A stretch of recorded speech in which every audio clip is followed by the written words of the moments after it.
what you want, for all that you believe. It's right to fight for what we want, to live the way we please. As long as we have done our best, then no one can do more. And life and love and happiness are well worth fighting for. Monsieur.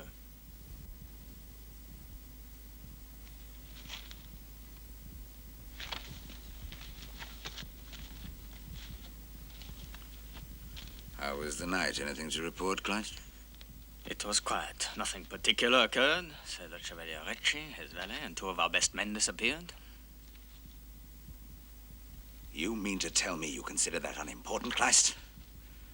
When I expressly ordered Recci to serve under your command, it was your responsibility, therefore, to see that he did. And what do you mean he's disappeared? Where did he go? Oh, with 2 of our best men! I can't afford to lose one if I'm to defend Casal! But, monsieur, how could anyone expect that? When you bear the responsibility of command, you must expect anything. And when you're dealing with someone as undisciplined as Recci, you must learn to develop second sight. Yesterday, I emphasized that each soldier, each man was precious. I told you then individual action would carry the death penalty. And you calmly stand there and announce that Recci has disappeared, together with 2 of our men, and I'll take a wager that they're fighting their own private war on the Spaniards. But, sir, that's impossible. They wouldn't stand a chance. Monsieur Kleist, I tell you, no matter what is the result of this, I shall show no mercy. I stand by what I said yesterday, and that for any action contrary to my orders, death is the penalty.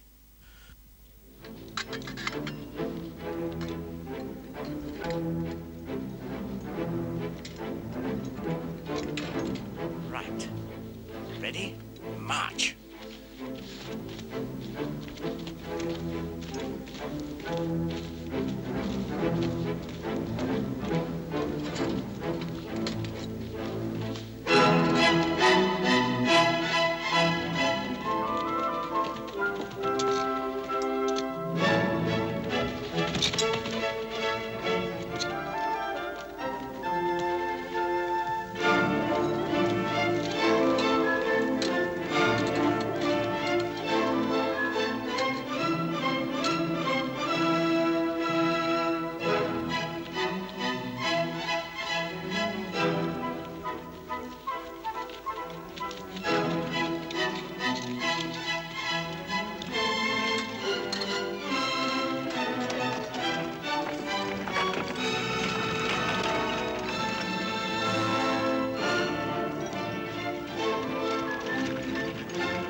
worry at the moment is the incessant pounding from that battery on the left. The Chevalier Recci and his valet are back, monsieur. Where from? A visit to the Spaniards. They have with them ammunition and a supply of food. Will you tell Recci I wish to see him at once? He's waiting outside, monsieur. I have the honor to inform you I've brought us food and supplies, monsieur. Have them taken to the storehouse. Yes, monsieur. And was that all you had to say to me? No, I was able to ascertain the Spanish defense lines are extremely vulnerable. I penetrated them without much effort. And you've nothing more to say to me, monsieur? No, monsieur. Do I gather that you enjoyed your little expedition? To be honest, monsieur, I did. For your sake, I'm glad to hear it. And will you tell me who it was that charged you with such a mission? No one, monsieur. Then, if I'm not mistaken, you set out on this against my orders. Yes. You know, Reggie, you're waging a private battle on your own account. Whilst you've been so busy promoting yourself to general, who do you think you are? Need I remind you what war is? It's devilish, inhuman, and cruel, where the stakes are the lives of an entire populace. This battle is not a tournament with rewards. I think you came to Casal in search of aggrandizement and personal glory rather than for the good of us all. You were wrong. You shouldn't have come here. But, monsieur... Nobody asked you. We did not seek your help. It was nothing but your own personal choice. Allow me to tell you that we do not require the service of your kind here. Monsieur, you insult me.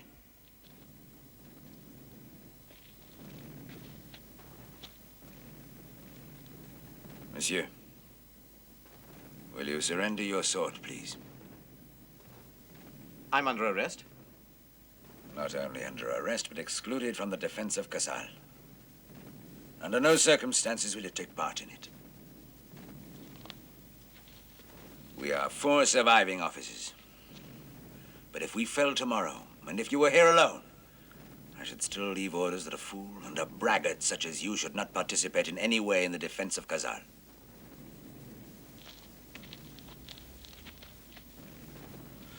I requested your sword, monsieur. May I have it? Your request is an impossibility, monsieur. I surrender my sword to no man. You refuse to obey a command in the face of the enemy? Yes, I refuse. Be careful, Recci. Recklessness has its limits. I came here to offer my sword. Since you forbid its use in combat, it is worthless.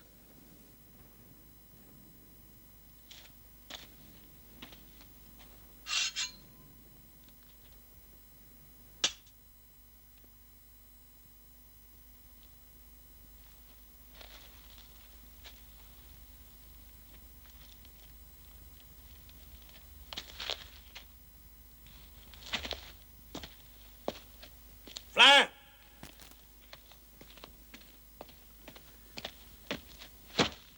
Will you conduct the Chevalier Recci to his quarters? He is under strict arrest. Make sure a guard's posted with orders to shoot should he try to escape. Tomorrow, at sunrise, there will be a court-martial to thoroughly examine his case. You may take him away now.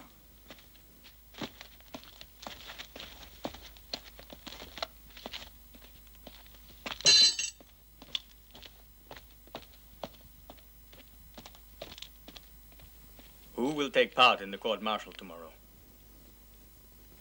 As Recci is an officer, it shall have to be Flin, Penouet, and you. You will, I hope, not demand he be executed. He is a hero. Recci represents for Casal a far greater menace than the Spaniards.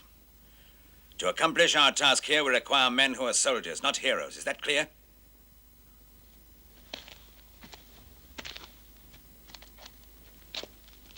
He is young. Is there no way we can save him? Should a way exist, you can point it out at tomorrow's tribunal. But if your plea should fail, Recci dies. Is that understood? You are dismissed.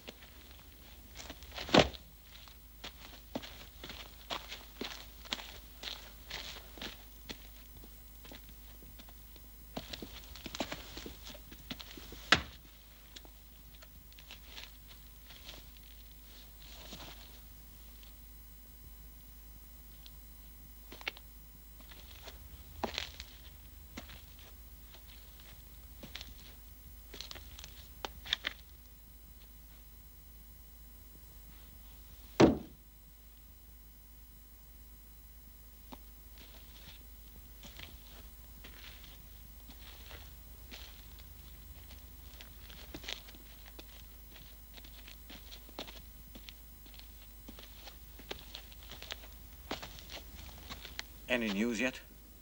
No, monsieur. They are still all in with Toiras. In conference. I trust there's no question of your suffering. I've heard nothing, monsieur. But I think I'm too unimportant to warrant attention from them.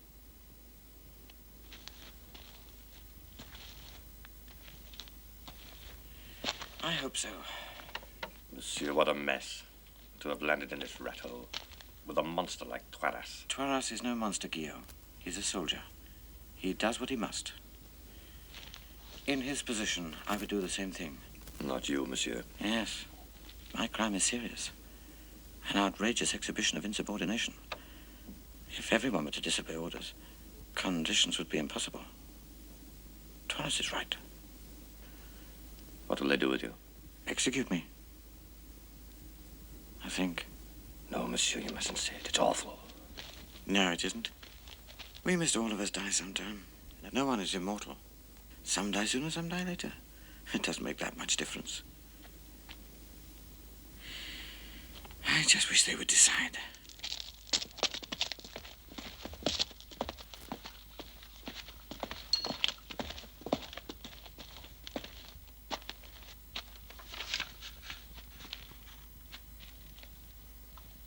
The court-martial in session at Casal, deliberating the charges against Chevalier Francois de Recci, charged with abandoning his post and insubordination in face of the enemy. Having regard to the evidence duly testified, let it be known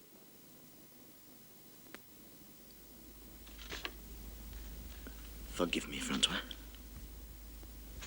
You read it, Kleist.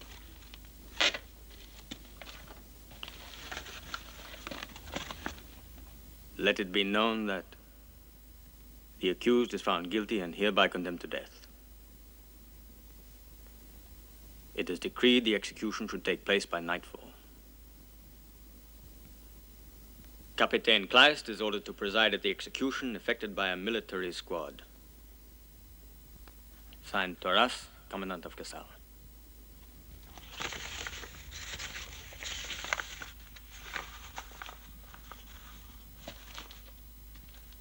I'd like you to know, monsieur, that we 3 officers pleaded on your behalf to Monsieur Toiras. Merci. He wishes to see you. I've nothing to say to him. Nevertheless, I am instructed to take you to him. No, I refuse. You've done too much refusing during the last 24 hours. It would grieve me to have to use force. Do me the honor of obeying.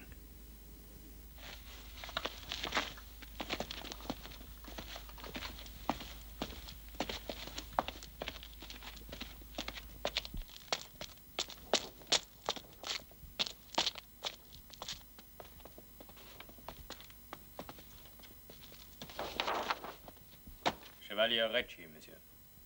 Thank you. At your orders. I warn you, monsieur, if you've summoned me to grant me your pardon, not only would it be unsolicited, but refused. I assure you, monsieur, that's not my intention. Oh, well, that's different. And now that my fate has been decided, I should like to say my conduct yesterday was lamentable. I admit that your sentence was just and my execution very well deserved. It's obvious you've had time to reflect, Recci. Yes. Well, I, too, have reflected. Recci, you can render to me, as well as all your comrades that are here, an immense service. I will delay your execution for 1 day, and you will escape from here before dawn. Escape, monsieur? You must be dreaming. Oh, I assure you it's no dream.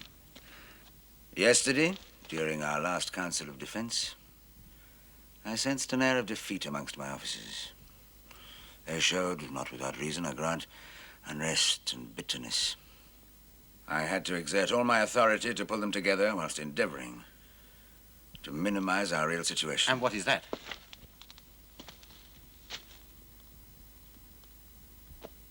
This place is doomed, Recci. We have no defense against the coming assault. It's just a matter of days. And when Castellar does attack, yes, we'll fight, but Casal will fall, and the road to France will be open. With my 100 or so musketeers, I cannot stop the Spaniards. What can we do? Have you any ideas? We have one chance. The Duc de la Force must, with even a small army, mount an attack on the Var, cross the Duchy of Savoy, and then be seen on the Alps as though he were coming to help. This can be accomplished. He has a clear field. Castellar could thus be tempted to delay his assault on Casal, and we might gain a breathing space. I therefore need someone to contact de la Force at the Var. Up to now, no one has got through. The ones I have sent were all captured and killed, and my pigeons as well. Now it's your turn. I'm giving you my orders to carry out this mission. And what of my sentence, monsieur? This mission, I feel, is equal to any sentence of death. Thank you, monsieur.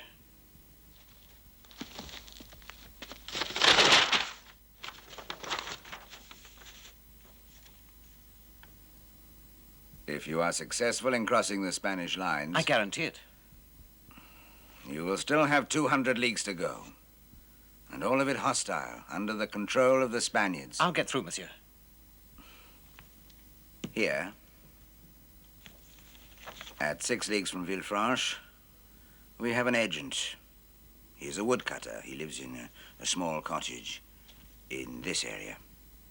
If you are unsuccessful in reaching him, you continue this route till you reach Capo di Villa. There you'll find Giuseppe Fabri, our friend. And if yet again you fail to contact him, then you must continue going in the direction of Menton. There, in the forest, near a hamlet called Ampriani, is a little place that is called Alleria. There you'll find a fountain. You will scratch your name on it. Our agent will thus be warned of your presence and will act accordingly.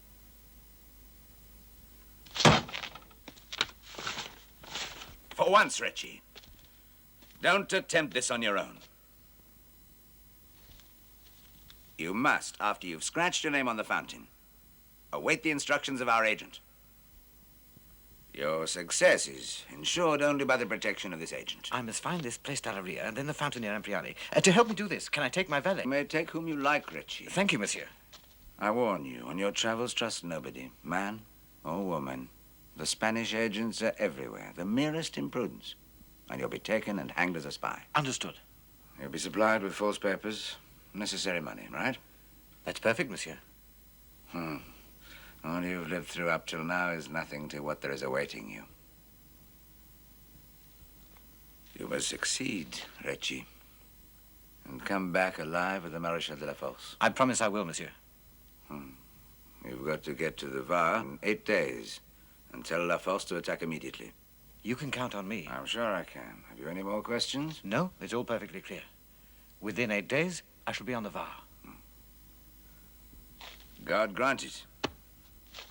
And now, of course, Recci, for the sake of appearances and because of the need to keep this strictly to ourselves, you will still be under arrest. Tomorrow, I will see you get free passage. But as for anyone else, they think you've escaped. Captain Christ?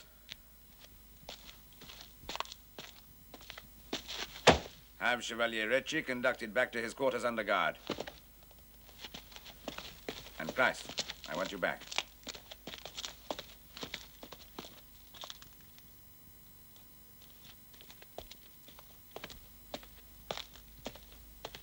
It's a pity he has to be executed. He's a man whom one has to admire. A while ago, Christ, you spoke to me of a group of lepers, those that escaped the attack on the hospital in Casal, who wished to leave the beleaguered city. Yes, monsieur, I did. The bombardment is sending these poor devils crazy. The monks who take care of them have requested safe conduct through enemy lines to seek a better habitation. How many are there? Oh, about 6 under the care of a monk. He's outside waiting to see you. You'd show great humanity if you could arrange it. Where is it they want to go? The hospital in Goni, away to the north. Fetch him in. I want to talk to him, and I wish to see him alone. Yes, monsieur. Come in, father.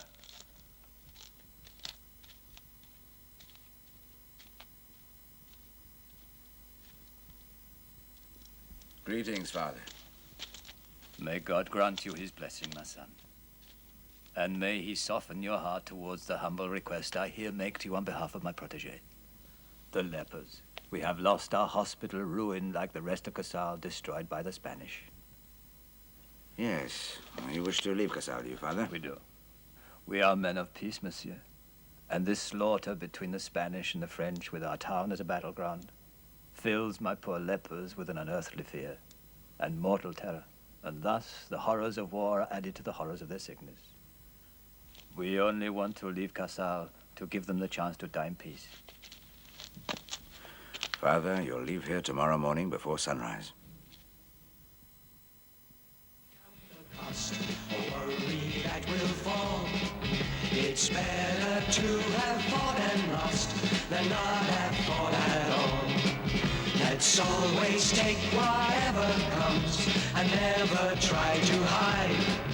Face everything and anyone together side by side.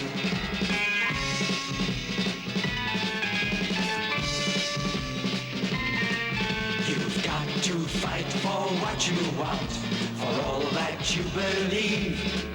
It's right to fight for what we want, to live the way we please. As long as we have done our best, then no one can do more. And life and love and happiness are well worth fighting for. They're well worth fighting for.